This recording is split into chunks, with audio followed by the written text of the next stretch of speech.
Sabi ni Senator Marcoleta kahapon, ligtas ka na. Hindi po ito totoo. Si Senator Jinggoy Ejercito Estrada, Senator Joel Villanueva, Yusek Robert Bernardo, at B. Alcantara. Na ako po ang kausap ng mga politiko. Hindi po totoo yan na ako'y nagdi-deliver sa mga politiko. Si Senator Joel 2023, wala pong project na flood control si Senator Joel Ejercito. Mr. Chair, point of order. Point of order, Mr. Chair. Yeah. Masyado na matagal ang sinasabi niya. Hindi Mr. naman Chair, totoo. if I Point of may. order. Mr. Chair, if I may, Tagal na sinasabi niya, hindi naman totoo sinasabi niya. Mr. Chair, if I may, very quickly.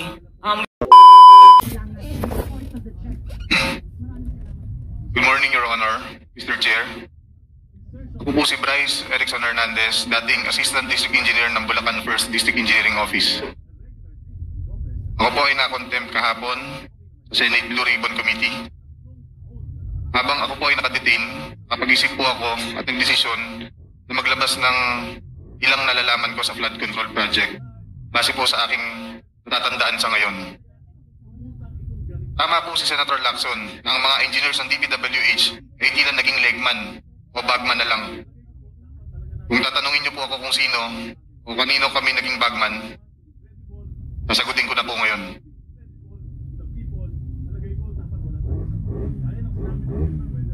Sabi ni Senator Marcoleta kahapon, ligtas ka na.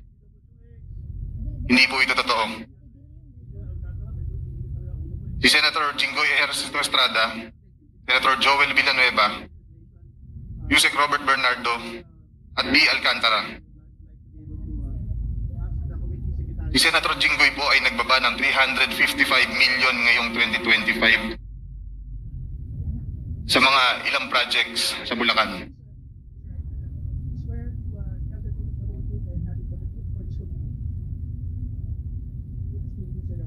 At ang sabi po ng boss ko dito ay 30% ang commitment dito. Ang mga projects po na to ay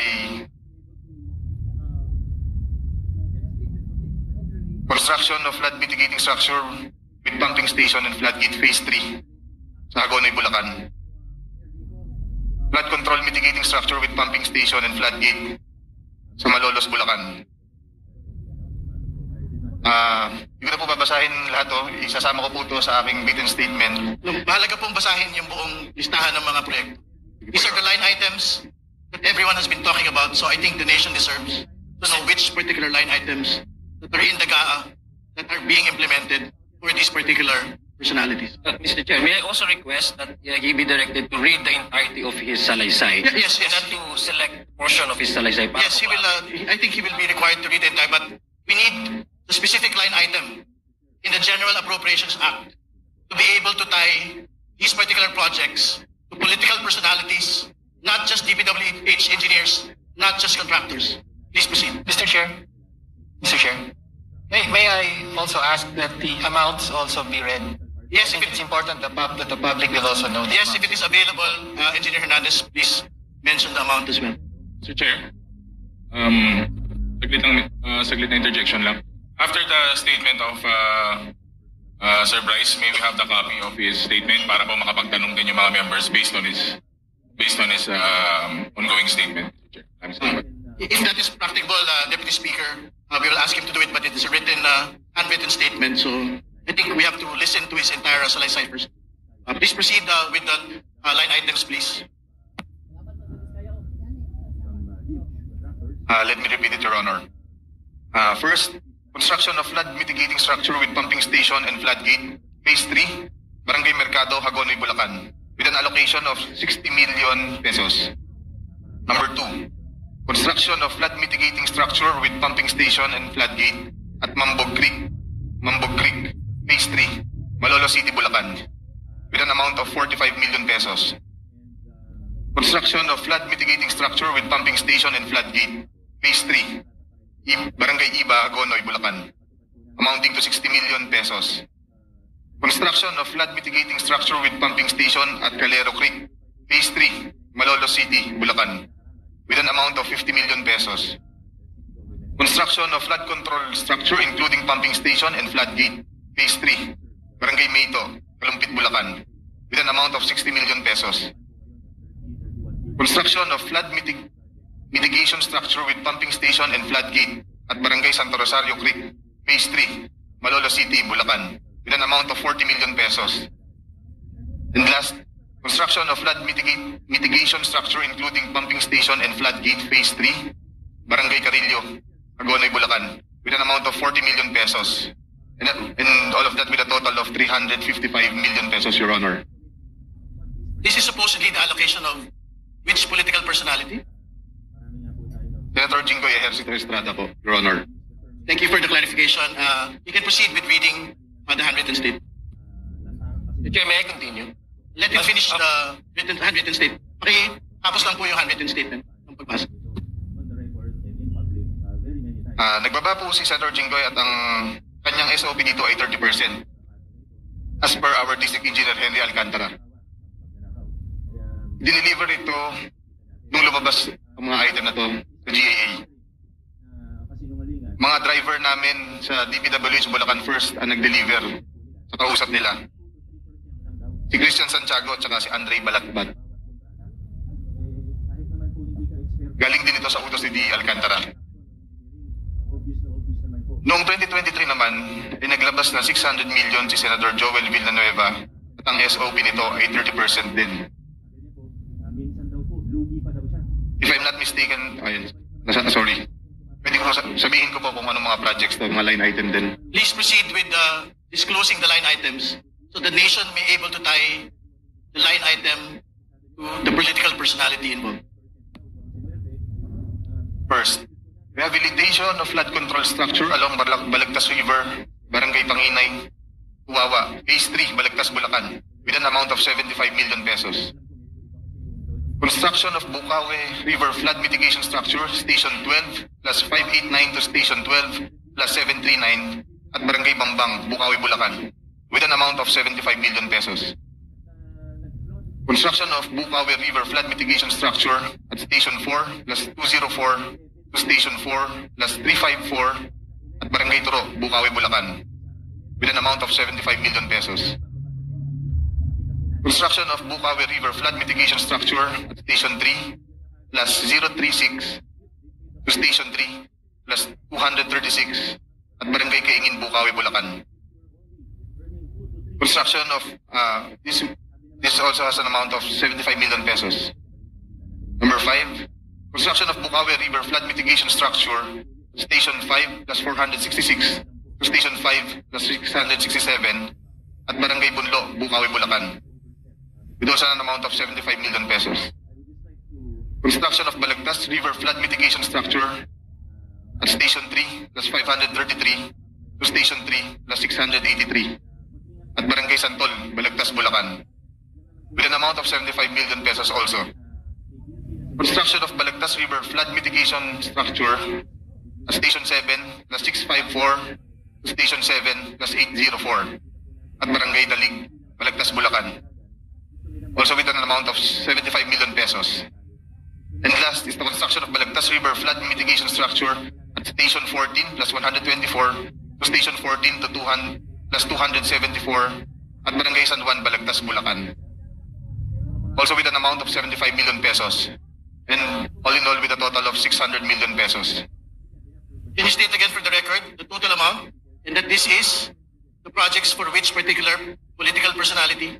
600 million pesos last 2023 from Senator Joel Villanueva. Thank you. Please proceed with your handwritten statement. At ang SOP nito ay 30% din. Binigay din ito nung lumabas sa GAA at i-deliver sa bahay niya sa Bukawi ni D. Alcantara at dating hepe ng aming construction si Engineer JP Mendoza. Si D. Alcantara namin ang masasabing chief implementor. Siya po ang kumakausap sa lahat ng politiko na involved dito. At least 3% po siya sa lahat ng projects na dumadaan sa opisina namin. At pinapasabi pa nga sa amin sa mga kontraktor na kung gusto nyong magkaroon ng maraming projects sa susunod, ay magbigay kayo ng additional na 2% sa kanya. Parang finder's fee daw. Si D. Henry Alcantara po ang usually nagde-deliver sa mga politiko at kay Yusek Robert Bernardo po. Pasensya na po, ito pa lang po ang aking mga masasabi sa ngayon. Mabigyan lang po ako ng sapat na oras pagkakataon, makausap ang aking mga abogado. Handa na po akong maglabas ng lahat ng nalalaman ko pa. Maraming salamat po. Mr. Chair, Mr. Chair. Mr. Chair. I still have, may I be allowed to continue? Mr. Chair, We have to allow Congressman Atyong to finish his interpellation. Mr. Chair, it's the rule is majority than minority. Yeah, Congressman So, Garbin, to be clear, as far as practicable, it is the rule of an alternating majority-minority. So you will have your time after this is finished. so two majority then two minority. No, the rule is as practicable, majority alternating with the minority. That's the rule. Check the rules. Move to suspend, Mr. Chair.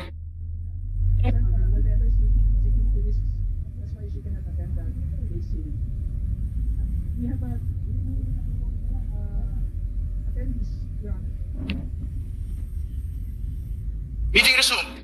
Please proceed. Yeah, Mr. Chair, thank you. Para naman, Mr. Chair, hindi tayo magmukhang because we don't also want just as mere allegations, no? We just want to know from our guest, Bryce, do you have a circumstantial evidence that can prove your allegations as indeed these arrangements ay nangyayari? Meron ka bang pruweba, halimbawa, text man lang or tapan or para at least just to make sure, no? For fairness sake. Your Honor, regarding sa mga text messages, wala po. Lahat po ito, sinasabi po ng aking boss sa akin. Okay, Ganun, si Alcantara. kagaya nga po ng sabi ko, ganun po ako ka-close sa kanya. Lahat po ng transaction sinasama niya ako. Thank you. Mr. Chair, did we invite Engineer Alcantara? Engineer Alcantara is here. Okay. Mr. Chair, may I continue? Mr. Chair, kanina sinabi mo sa unang tanong ng aking kasamaan dito, si Congressman Garbin, na lahat ay kontrolado ni D.A. Alcantara. Tama ba? Na he wanted you to be his assistant district engineer. Kasi gusto niya kontrolado lahat. Tama ba, Bryce? Yung pagkarinig ko. Yes po, Your Honor. Thank you. Gusto ko lang malaman itong connection with the Sims Construction. Anong year po kayo naging back chairman? Ibig sabihin si Engineer Alcantara din po ang nagtalaga sa iyo na maging back chairman. Yes, Your Honor. Okay. Ako ang nag-recommend. Okay, siyang nag-recommend. Kasi gusto niya, kontrolado niya lahat. Kaya nga nandyan ka, yun ang gusto mong sabihin, di ba? So anong year ka naging back chairman? Kasi, Mr. Chair, I want to know, yung sa base po sa salaysay ni Sally Santos, ito po yung mga ghost projects sa Bulacan na panalunan po ng Sims Construction, Wawaw Construction, ay yung isa pa, Mr. Chair. Na kung saan, Mr. Chair, according sa ating data, ay ang naging chairman nito sa pagbibid nitong mga projects, na mga ghost projects, ay chairman nito ay si Engineer Bryce. Gusto ko lang malaman, Engineer Bryce, sabi mo, ikaw yung tinalaga ni Alcantara as maging chairman. Ibig sabihin, yung pagkapanalo ng Sims na connected sa mga ghost project ay ay yung pagbibid nila ay according to Sally ay pre-arranged na, kumbaga siya nang mananalo. Tama po ba? Yes po, Your Honor. So, ibig sabihin, nag-bidding lang kayo pero pre-arranged na kasi ang sabi ni Sally Santos na may-ari nitong kumpanya na to ay pinapahiram niya yung kanyang lisensya sa inyo para siyang manalo dito sa mga bidding na to kung saan itong particular na project na to ay nakalista, napuntahan ng Presidente as ghost project. Tama po ba? Yung kay Sims. Yes po, Your Honor. Okay. Thank you very much, Mr. Chair. Now I give way to other members who wish. Yes, but before going to the minority, we would like to allow District Engineer Alcantara to respond to the allegation of Engineer Hernandez. Good morning, Your Honor, Mr. Chair. Yung sinasabi niya po na dinala niya sa akin ng pera, hindi po totoo. Wala po akong tinatanggap tungkol po sa nanggagaling na transaksyon nila kay Sally Santos. Kahapon po sa Senado, binanggit po ni Sally na sila po ang nangongontrata. Paano niya po ibibigay sa akin? Kung iyon po ay kontrata nila. Di po bang ibibigay sa akin ng buo yan? At sana sabihin niya na hindi niya tinitignan Your Honor, totoo po sinasabi niya, nung dumating po ako dyan, sila ay mga next rank and file doon po sa Chief Construction. So bilang siya po yung pinaka-senior na kasunod doon, sa amin pong hierarchy, sinusunod po namin yon na siya. Totoo naman po na nagtiwala ako sa kanya at marami po magpapatunay. Andiyan po ang mga hepe namin na kasama namin dati, andiyan po ang project engineer na magte-testify po. Sila po ay mga biktima po ng pumumwersa at pamimilit ni Engineer Bryce at Engineer JP de Guzman, Mendoza. Actually po, ang proyekto po ay hinahawakan ng project engineer, ini-implement ng section chief ng construction. Ako po, umaasa po ako na sa pirma nila, kaya po ako ay pumipirma at binabayaran ko po yan. Pirmado po ng mga project engineer, pirmado po ng accountant ko, na nag-review po ng mga dokumento na yan. Your Honor, tungkol po sa sinasabi niya na ako po ang kausap ng mga politiko, hindi po totoo yan na ako'y nagdi-deliver sa mga politiko. Si Senator Joel 2023, wala pong project na flood control si Senator Joel ever since.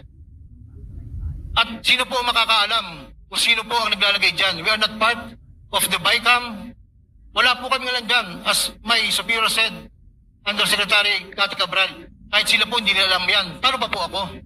And we are not even involved during budget hearing. Your Honor, naniniwala po ako, nalalabas po ang katotohanan kung sino po ang may gawa ng mga ghost project na ito. Tulad po ng sinalaysay ko sa inyo, meron din po ako affidavit at andito po ang mga tao na nung pinatawag ko po sila ng August 3, 7:30 ng gabi upon the report of Engineer J.M. Ramos na di umano'y pinipilit siyang pirmahan ang 5 voucher I think na pagkakatanda ko po. Siya po'y tumanggi at siya po ang nag-report sa akin kasama si Engineer Galang. Sinasabing, boss, mukhang niloloko ka na ng 2 tao mo. Bakit? Kasi ilang series po ng meeting na tinatanong ko sila, mag-inventaryo kayo ng mga project natin. Dahil magkakaroon ng malawakang pag-iimbestiga rito. Mr. Chair, Opo, point Mr. of order. Chair. Point of Mr. order, Chair. Mr. Chair. Yeah, Masyado na matagal ang sinasabi Yeah, niya. Hindi Mr. naman Chair, totoo. if I Point of may. order. Mr. Chair, if I may, very Tagal na sinasabi niya, hindi naman totoo sinasabi niya. Mr. Chair, if I may, very quickly, with due courtesy to the Honorable Abante. Sa akin lang po naman, siguro para hindi po malihis yung flow. So earlier, nagkaroon po tayo ng testimony kay Engineer Bryce Hernandez. And I believe there are members who are next to question. Of course, we also respect the rights of the Honorable Engineer Alcantara. And nandiyan dyan naman po siya. So yung mga ito po, Mr. Chair, ay itatanong rin natin kay Engineer Alcantara. For the meantime, Mr. Chair, may I suggest that we move to the next interpellation? Yes. Well taken. Thank you, Engineer Alcantara. Congressman Risi, please proceed. Thank you, Mr. Chair. Good morning, everyone. Kay Engineer Bryce, naniniwala ako sa sinasabi mo. Pero alam ko, may kulang pa. Matagal lang, Congressman. This is my 13th year. Imposibleng hindi alam ng Congressman doon sa lugar niyo yung mga proyekto na yan. Tama ba ako, mali? Kagaya nga po ng sabi ko, ang kausap po lahat ng politiko sa amin ay ang boss ko, si Boss Henry Alcantara. Assistant DE lang po ako. Nakukwento lang po niya yung mga commitment. Sabi niya po sa akin. Lumalabas, isa na kayong sindikato inyong engineering district at ang hepe ng sindikato nyo, si Engineer Alcantara. Tama? Ako po, inaamin ko po na sunod-sunuran ako sa kung ano ang sabihin sa akin. Kaya nga, sindikato may boss. Pagka may boss, yun ang nasusunod. Tama? So po nasusunod, Your Honor. Tama po. At lahat ng personnel doon ay kasabwat na ng sindikato. Lahat po sumusunod sa kanya. If I may po, meron pong instance na 2019, pagdating na pa lang po, meron pong hepe doon ng sumalangit na wakang kaluan ni Engineer Delmasio Cruz na pinloading niya kasi hindi sumunod sa kanya. So, nag-early retirement na lang to. At saka rin po nung 2020 or 2023, meron pong isang nagngangalan na Engineer Cherry Natividad ang hindi pumirma sa plano na pinapipirmahan niya dahil alam nung engineer na yun na magkakaproblema. So ang ginawa niya, inalisan niya po ng project, naka-floating po, nagta-time in ng 8 to 5 o'clock ng hapon. Kung yung moral ng engineer, sa tingin ko, in my own opinion, is nasira. So nag-resign na lang din siya. Sa pagkakaalam nyo, dahil malapit kayo, sino po sa Department of Public Works and Highways yung pinaka